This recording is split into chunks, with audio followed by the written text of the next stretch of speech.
They followed 50% of the advice and paid the full price.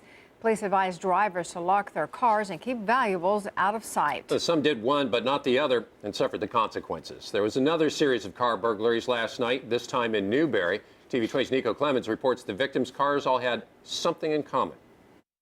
Dave, Art Forgy with the Alachua County Sheriff's Office says the 9 cars that were broken into last night were either unlocked or had valuable items out in the open.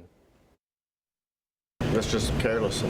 Last night, between the hours of 6 and 7, officials say 6 cars at the Easton Newberry Sports Complex were broken into.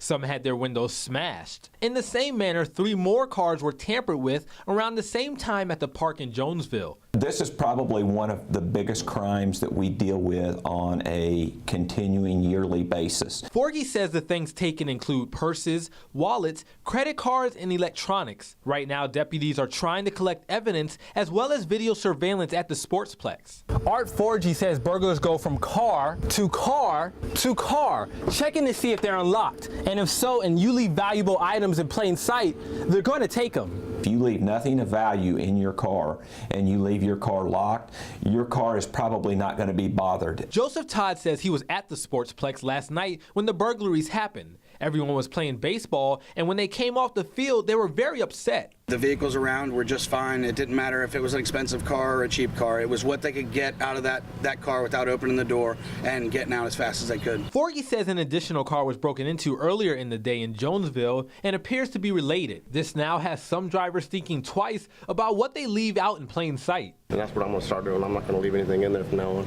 I definitely lock my doors. I have tinted windows on my car just, to keep the sun out, but at the same time so people can't look at my vehicle and see what's in my vehicle. Some drivers are extra cautious, like Abhijit Rajan. He says no matter where he goes, he always locks his doors and all his valuables come with him. That's a bit careless of them.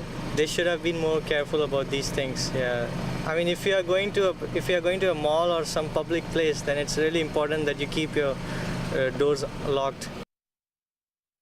Forgy tells me right now they're working with the Sportsplex to get the surveillance video. They are working with the owners of these cars to identify the items stolen and trying to recover them. Nico Clemens, TV 20 News.